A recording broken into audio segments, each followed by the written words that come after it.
Welcome back to this, our 5th annual conference for the Centre for Advancing Practice, and the title of this year's conference is Extraordinary People, Extraordinary Care.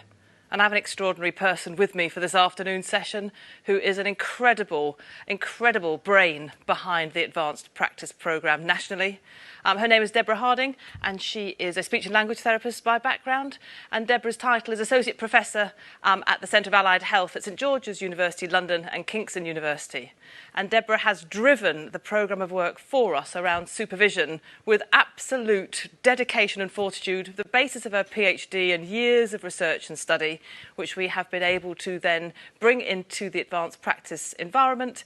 And the co-production work that Deborah has done with colleagues across service has been incredible, absolutely incredible. So I have great delight in spending the next hour of our lives with Deborah. It's going to be a highly interactive session. So buckle your seatbelts, be prepared to engage. Over to you, madam. Thank you, Beverly. So, as Beverly has said, this is our session thinking about supervision. And here we are, a year on with the workplace guidance, and starting to think about how we lead the way with getting that guidance into practice, and sharing some ideas where people are starting to do that in interesting and innovative ways. There'll be some overlap, I hope you notice, with other aspects of advancing practice. And then we're going to do something that seemed like a jolly good idea last week. We're going to take some temperature checks using the polling function on our platform here, and see what's going on out in practice with you all. And then a little bit of talking about our next steps. So you might think you've heard some of this before, but I'm really not going to apologise for any repetition. We are only 12 months in with this workplace supervision guidance, and I really believe the messages in there bear repeating. We're starting to elaborate and understand how to implement, and we're continuing very much to learn together. So we're in those early days of navigation, from policy aspiration to operational reality, and there's often a bit of a gap there. I also want to kind of draw to people's attention that in the history of the supervision literature and in the history of supervision initiatives, we sometimes see them faltering because we lost sight of the fundamentals or assumed everybody got it. So I think this repetition is well intentioned and much needed. I also want to draw our attention to the fact that not just in advanced practice, but across the system, supervision keeps us professionally safe. Because, as this lovely quote says, being a professional is a movement back and forth between supporting and letting oneself be supported, between confronting and being confronted, between pushing and being pushed. And supervision is really important in helping us to navigate all of that. Also, because as we move through our careers, there are moments when perhaps we know we need to change our practice in some way. And as Revans, the chap who's behind Action Learning, reminds us, one might be cognitively aware of a need to behave differently and yet remain determined not to do so in practice. And also, because over time, our skills, our knowledge can get rusty, they can go out of date. And as Dal Alba says, we need to guard against decay and professional tendencies to turn to off-the-peg solutions. And in our advanced practice, we're really starting to turn away from all our off-the-peg solutions and think about practice differently.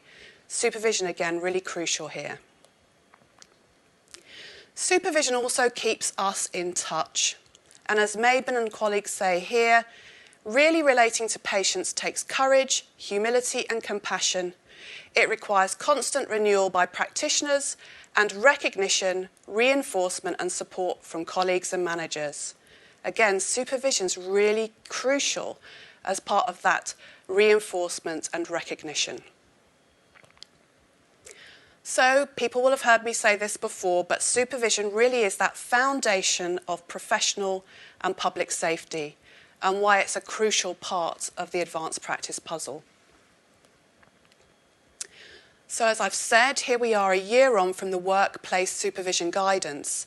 And you can find the guidance here at the Centre for Advancing Practice website, along with now some accompanying films. And for those of you who are taking part in the event challenge, I think there's a little hint here for you to go and have a look at questions relating to this. So throughout this year, since the publication of the document, I have continued to be a supervision magpie, searching for little supervision gems across the system, those little glistening, exciting examples of things that are starting to work well.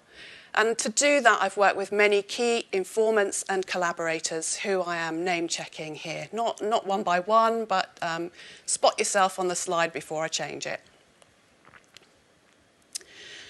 Also now, as we've heard earlier today, we've got the Centre for Advancing Practice, and that's led to us having regional Advancing Practice faculty leads, and they in turn have appointed their regional Advancing Practice faculty supervision and assessment leads, who I'm really delighted to be working with now as we start to implement this work. So together with the regional supervision assessment leads, we are listening and identifying supervision concerns. We are addressing regional priorities, and we're starting to identify where there are national synergies. And where might you find your regional faculty supervision and assessment leads? Again, go to the web pages, the Centre for Advancing Practice web pages, and again, a little challenge question there. So there's me looking probably a little bit less stressed than I'm feeling right now. And listening listening across the system to the headlines about what's happening with the guidance, where it's working, and where we need to put in more effort. Let's have a think about some of those headlines. So I'm going to focus again, as I talk about the headlines, on those fundamentals from the document. And the first of those is what we expect in the practice context. So think about that practice environment where that individual's going to be working, and what will it be that they are doing in practice? Why is that important for supervision? Well, we need to think, what do patients need in that practice context, and what will the advanced level practitioner need to and be expected to do? By thinking about the practice context and not the traditional professions that we might see in that space, we start to think beyond the professions we traditionally associate with meeting needs there. And for some help to look at this, go to Appendix 2 in the guidance. I'm sure you all have already. Once you've identified what that individual's going to be doing at an advanced level, you can start to decide on the advanced level competence and capability that individual will need to work towards. In the guidance, we directed you to the skills for health definition, where competence is to consistently perform to define standards required in the workplace, usually focused on the outputs of work and observable performance. Competence tends to describe practice in stable environments with familiar problems. And we know in advanced practice, it's not always that stable, and the problems don't always feel that familiar. So we also ask you to think about capability, the ability to be competent and beyond this, to work effectively in situations which may be complex and require flexibility and creativity. And I think we should nod here also to colleague Julia Taylor for this great differentiation. So the practice context informs the advanced level competence and capabilities required to meet the expected advanced practice demands in a specified practice setting. And it also helps you to identify whether there might already be a relevant agreed curriculum or credential that individual can work towards. Once we know the practice context and the competence and capabilities, we can move on to thinking about which professionals will add value in an advanced level in this practice context. This is really important for us to think about finding the professional fit, the fit with recognised credentials and curricula, and the registrations that will support development to the required advanced level of competence and capability. These are all things that will inform how we're going to supervise that individual's development. But it also helps us to think about those professionals, as I've said, perhaps the less familiar ones, who can add value for patient benefit in that practice context at an advanced level. It's drawing our attention to the fact that we're not substituting one profession for another. And that's a really crucial point when we're thinking about how to supervise.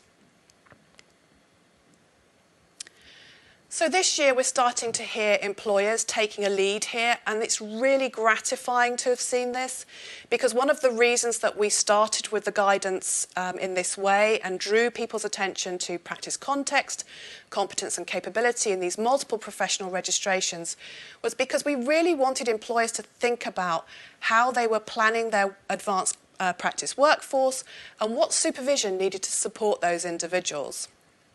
So we're seeing advanced practice workforce planning and mapping, where employers are thinking about who is working where at an advanced level, who is supervising these practitioners, where are the supervision gaps, ensuring job descriptions and job plans for advanced practice roles are explicit about supervision arrangements. So we're not just bringing supervision in as an add-on.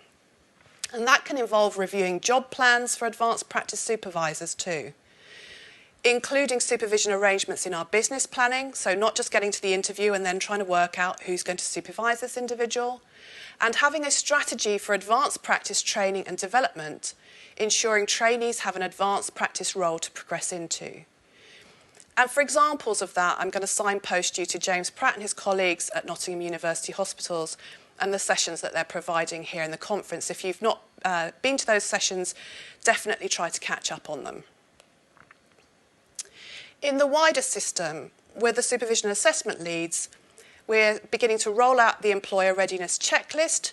So the checklist that was developed by our colleague Alison Jones when she was a clinical fellow with HE in London a couple of years ago, and linking that with the funding for level 7 modules and programmes. And then local discussions about how to use the supervision fee to best effect. Then also credentials development, including, I'm seeing in some of the credentials that are coming through now, really explicit inclusion of supervision in that credential guidance. And I know our colleague Jo Jennings, who's working on the older people's credential, has been really thinking about how that needs to be built into the credential itself. So, this is my first leap of faith with a poll. We'll see how this is going to work out. And it's over to you so that we can start to gather some thoughts or some ideas, a bit of a temperature check from you out in practice about how things are landing. So thinking about the development of advanced practice in your organisation, is it part of your organisation's workforce development strategy? And I think you're going to see on your screen to the right-hand side the poll question come up. I think there's going to be a little delay before I can see any results from that. But if you can find that poll link, and if not, I think at the top of your screen you'll find a link to that, and then we'll start to see some of the polling questions coming through. I feel like, oh, this is very exciting. We're seeing results coming in as we speak. It's working. The leap of faith is working. So this is exciting. We're seeing quite a lot of yeses. People have that in development as part of the workforce development strategy, some not yet and some not sure. Well, yes, and in development, the biggest numbers there, so that's pretty encouraging. Okay, so let us move to the second polling question. So, time for supervision. Is it included in job plans for supervisors and trainees in your organisation? Let's see what people are doing around including supervision in their job plans. So quite a lot have that in development, some not yet. The yes is shrinking back a little bit there, but at least it's in development. And I think this kind of underlines why we need to keep reiterating some of the messages from the original work to remind us that this is work in progress and we're not quite there yet. In fact, not yet has just overtaken in development.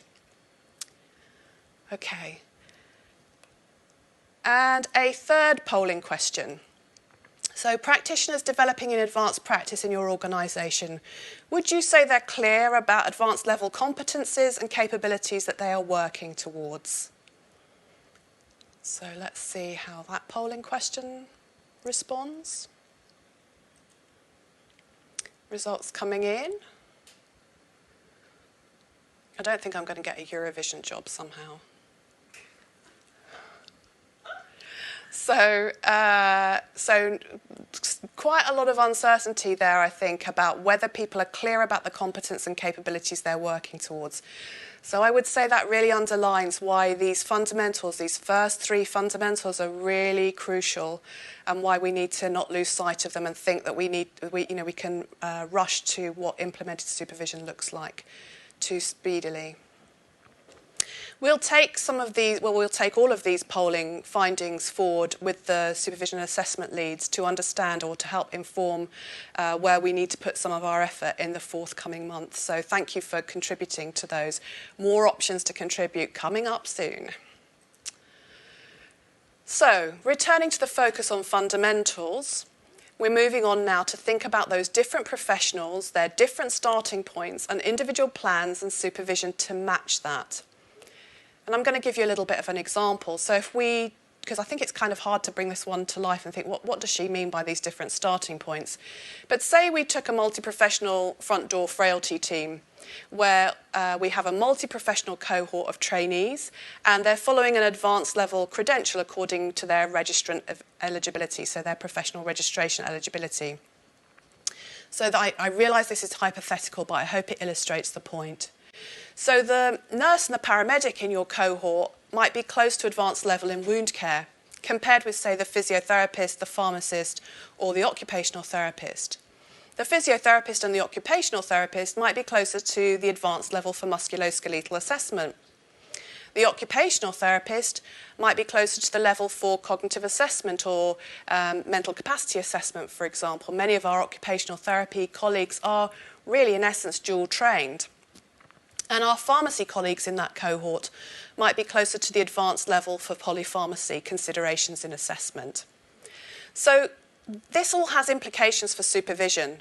They're all going to need something quite bespoke, quite matched to their learning needs and their learning priorities. So we need employers to recognise this, and that the trainee developing advanced practitioner is not just a student but an employee, and that they have responsibilities for that employee. And this goes beyond advanced practice and reflects the policy shift post-Kirkup review, which separated regulatory aspects of supervision from professional development aspects, transferring that responsibility for workplace supervision from statute to employer. Hence, regulators like the HCPC, I've picked the HCPC here, it happens to be the one I'm more familiar with as a speech and language therapist by background, but they say to employers, you will want to support your employees to meet their professional requirements, which include meeting our standards.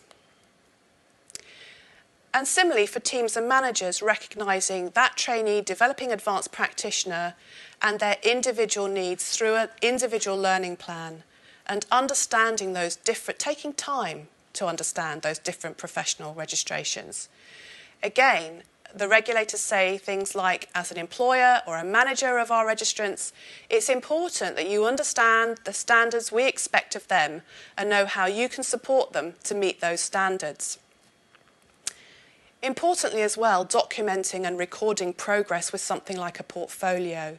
And for examples of this, I point you to the session that Suzanne Owens and Alex Cacetta are going to be delivering around their e-portfolio and assessment processes. As an individual, and I think this one's quite easy to overlook, if you are an individual who's developing to an advanced level, you have a very hard-won registration to look after. You need to take care of it. And so as you're navigating advanced practice as an experienced registrant, you shouldn't lose sight of that. And again, turning to the HCPC here, but you'll find similar guidance in the other registration bodies. Every time you renew your registration, you will be asked to sign a declaration that you continue to meet the standard of proficiency that applies to your scope of practice. And it goes on to say that you should exercise personal judgment by undertaking any necessary training or gaining experience before moving into a new area of practice. So, Use the guidance as individuals to support your conversation with employers and supervisors about the need for robust supervision. Also applicable here is work that the supervision and assessment leads are doing with their employer readiness checklist. A message so good that I'm sharing it with you twice because it equally applies here around the learning plan and those local discussions about the supervision fee, and also those links to governance work, including supervision being explicitly described and stated in credentials and guidance. Back to the polls and back to the temperature check. So this fourth question is asking you to focus on the developing advanced practitioners and trainees in your organisation. And would you say they have an individual learning plan? So that plan that is matched to the ways in which they need to progress against the credential or the curriculum for their specialty. So results coming in again. Or not, very slowly. Maybe this means that there aren't many individual learning plans out there. Oh, yes, some. So we're sort of torn here between almost balanced, or it was almost balanced between yes and not yet, but yes and in development. Some people still not sure. So I think this is kind of like a really important starting point, knowing what your learning plan is for your development and how that is going to be supervised and who is going to supervise it. And a fifth question here, thinking about advanced practice supervisors in your organisation, would you say they have an awareness of the different learning needs of different professions in advanced practice roles? This is a bit of a scary question to throw out there, but let's see what people make of it. So those advanced practice supervisors in your organisation, do they have awareness of the different learning needs of different professions in advanced practice roles? Let's see what the results say on that one. Seldom is coming out quite strongly there. Sometimes. Good to see that there are some places where that's happening really more robustly. But clearly, as we're seeing from all of these polls, plenty more work to be done. Back to those fundamentals then, and as I'm saying here, we've got all these different professions in this practice space, and we need supervision which can support not only their knowledge and skills development, but also that transition from expert to novice at an advanced practice level, and then on to an advanced practice, qualified advanced practitioner. For me, this is about knowledge and know-how, but also about knowing how to be. I'm back to Dal Alba here, who describes becoming a professional as involving integration of knowing, acting, and being in the form of professional ways of being that unfold over time. And we're starting to see our academic colleagues showing a real interest in researching this phenomenon of that sort of transition shock or dislocation that we feel as an experienced practitioner working in a less familiar way in the advanced practice space. And it's a really crucial part of supervision.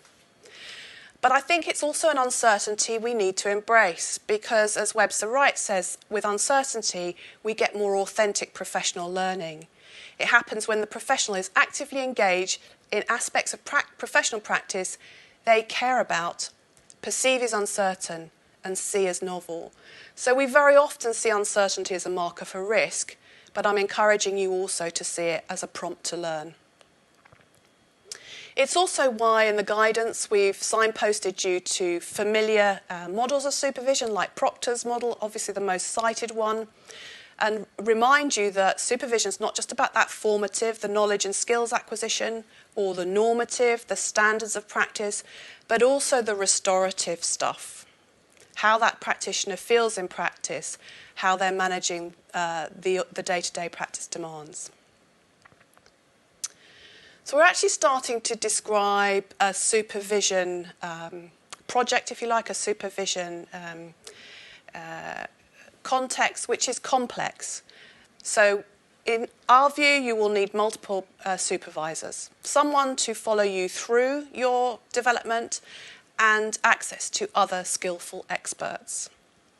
And that's why in this first iteration of the guidance, we've talked about appointing a coordinating education supervisor to follow the developing advanced clinical practitioner or trainee through their training, plus a range of associate supervisors matched to support specific or specified aspects of the practitioner's advancing development across the pillars: clinical, education, leadership and management, and research.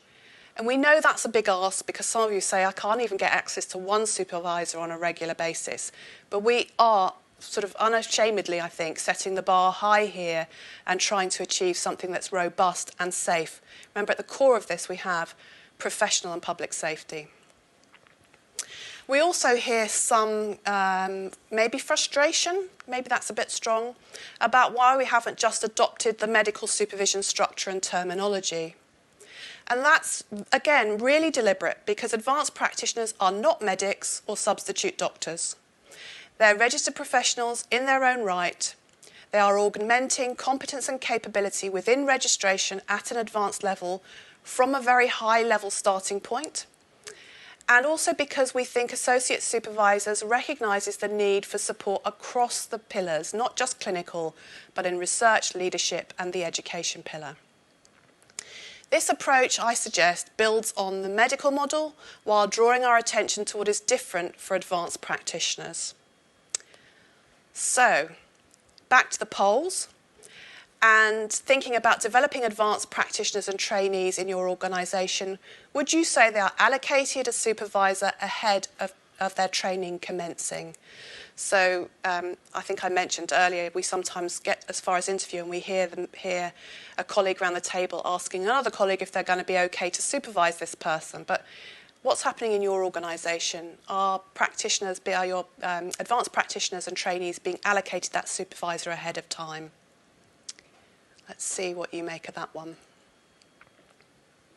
Well, that's good. That looks like an always is coming out quite strongly there. And that feels like quite a change in the system in the last 12 months or so, I would say, which is encouraging.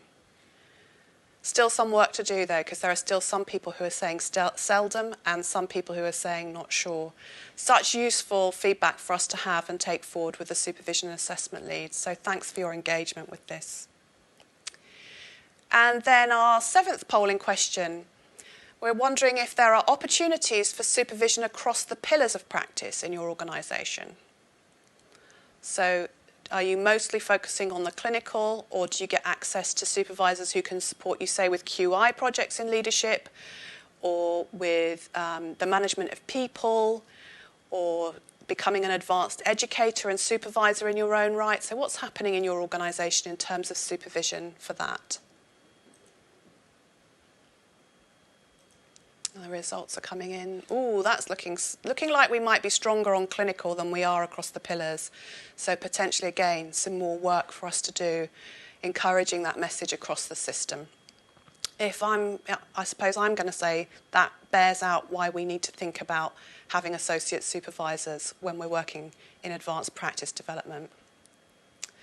And an 8th question. Would you say there's regular dialogue between trainees or developing practitioners, the supervisors, and the university or HEI, where that individual is addressing the academic parts of their professional development? So is that regular dialogue happening?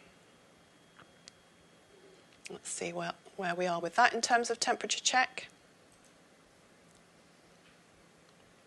There's a slight lag. Ooh, seldom. That looks like that's 100% seldom. Oh, phew, that's changed. So we have quite a mixed picture, I would say, in terms of the dialogue between practice and the HEI. Certainly something we really need to be focusing more on.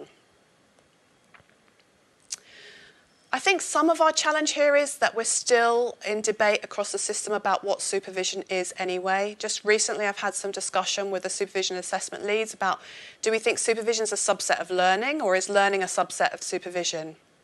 For me, supervision provides a place of sanctuary and meta-practice. So it's a safe place to share my uncertainties. And what do I mean by meta-practice? It's a place where a part of practice where I can talk about my practice. So increasingly I'm describing it as a safe place to share, explore and resolve practice uncertainties with a focus on maintaining and promoting professional and public safety through continuous professional learning. So I encourage you all to think about how you match the supervisor to the learning need in terms of knowledge, know-how and knowing how to be, and across the pillars. And also to think about these really helpful behaviours and characteristics that are important for both supervisors and supervisees. So this self-awareness, being aware of your own limitations, both as a practitioner and also applies to supervisors as well. Being aware of and for others, not keeping that awareness of uncertainties to yourself, but being willing to share it. Then being open to feedback, and through that feedback being open to alternatives, because some of the feedback you get in supervision is not what you wanted to hear. Applying your critical awareness and agency, working out which of the feedback is going to help you to move forward in your learning journey. And ultimately then, being willing to change, hanging on to that learning disposition you had earlier in your career. We're hearing organisations and teams finding innovative ways to provide depth and breadth in supervision, having a clear plan for the supervision fee, developing networks and reciprocal arrangements with organisations across, say, the integrated care systems or the primary care networks, developing communities of practice for advanced practice supervisors, using experienced advanced practitioners as educators and supervisors, engaging in project work that might give stretch opportunities across the pillars that are not immediately available in someone's immediate clinical specialty, and shadowing in a similar way. Again, the supervision assessment leads are hearing that what you want are some really practical guidance now about what this can look like, and they've been working on some minimum standards for advanced practice supervision. They're literally being reviewed in the next week or so and should be with you soon. And they'll talk about who can supervise, how often, the need to be guided by learning needs and relevant curriculum and credentials, the need for job plans that have supervision enshrined in them for the supervisor and the supervisee, that we agree this supervision ahead of training, that we maintain the links with the HEI, and that there's delegation when, for example, a supervisor has some prolonged leave for whatever reason. And also accompanying that, a supervisor readiness checklist, so a little self-assessment tool that supervisors might want to use to look at how prepared they are to be supervising in the advanced practice space. So we know you're interested in quantity, but we also want to draw your attention to the quality of that supervision as well. It's no good having put an hard-won hour aside for supervision that really isn't meeting your needs. So, working through these fundamentals, we're describing a really complex situation, and that's clearly going to require supervisors who have been supported to develop themselves as supervisors. So we encourage the system to invest in and ensure supervisors have access to development opportunities and mechanisms for ongoing support as supervisors, encouraging them to model those helpful behaviours and characteristics, that being a permeable practitioner that I described. And to be doing that across the pillars of practice, of knowledge, know-how and knowing how to be. Also ensuring, as I say, that there's the ongoing development for the supervisors and beyond training for advanced practitioners. And not just in advanced practice, but across the system. Supervision for supervisors, continuing to develop our supervisors, is so important so that we have really robust supervision. And also because it's partly a matter of our lifelong learning and partly a wise understanding of our own fallibility. So on the supervision and assessment lead to-do list, we're talking about whether we can pull together a prospectus of the training opportunities that are being developed and that already exist nationally.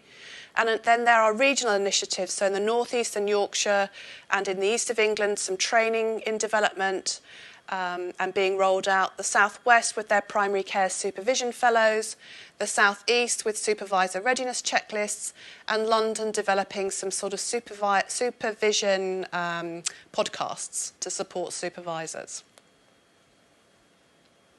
We're also seeing colleagues in discussion with, for example, the Royal Colleges. So Julia Taylor and Jo Jennings particularly come to mind here, where they're working to augment existing uni professional supervisor training or looking at how that can apply in the advanced practice context. And also recognising the supervision potential in the emerging advanced practice workforce. And again, I refer to James Pratt and his colleagues at Nottingham University, who are really University Hospitals, who are really starting to think about this actively.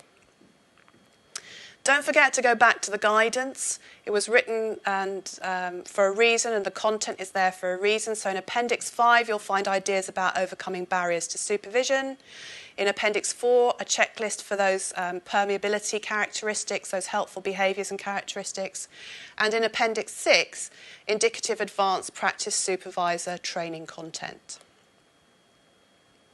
There are lots of places throughout the conference. When I was looking through the conference schedule before putting my slides together, I noticed loads of places where we can hear what's really going on in practice and how the guidance is landing. So I'll give you some examples here. Session 3B, Supervision in Practice, Implementing the Strategy at Local Level. 4B, the East of England Supervision Update.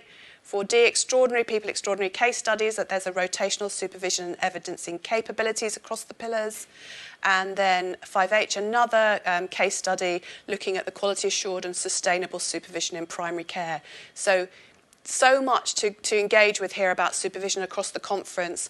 You won't get through all of it in real time, but do go back and look when you have time and when you're stuck. So back to our poll, and these are the last 3 polling questions. And would you say in your organisation there are opportunities for advanced practice supervisor development? So are those supervisors supporting our really precious advanced practitioners? Are they getting the development to become advanced practice supervisors that's required? Let's see what people think about that and whether that's happening across the system. So results starting to come in, I hope. Or maybe everyone's nodded off now and, oh no, people are still out there hitting their polling buttons. So Selden's looking quite strong at the moment. It looks like we definitely need to do more across the system to support the development of advanced practice supervisors. I don't think that's a huge surprise to us. And I think for the supervision assessment leads, we're probably expecting that. And then opportunities for ongoing support for advanced practice supervisors. So not just getting that training in the beginning, but is there refresh training? Is there supervision of supervisors? Are you developing communities of practice? So tell us, is that happening in your patch, or have we got more work to do to encourage that as well? So let's see what the polling results say on that. That is a seldom. So I think we need to start by putting the effort in to develop people as supervisors initially, but then we mustn't put all our efforts into that and neglect to continue to support the ongoing professional development of our supervisors who are already in place. Final polling question. I don't know who's going to be relieved about this, me or you. Are there opportunities for advanced practitioners to develop their education pillar by becoming supervisors in their own right? And I do think this is the real potential shining star in this work, that we're in a point of transition where we're growing the next generation of advanced practice supervisors from our current trainees and developing practitioners. So let's see, what do you think's happening there? It'd be very exciting if we're starting to see that happening. So that might be something that's not on everyone's radar yet, but I'm really hoping if we come back and visit these questions this time next year, we'll see some different results. That'll be another technical challenge to have last year's results and this year's results on the same screen.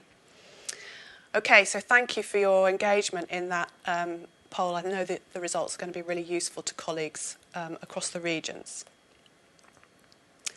So there we are. The workplace supervision guidance is absolutely a first iteration, and we recognise that there's much more to do.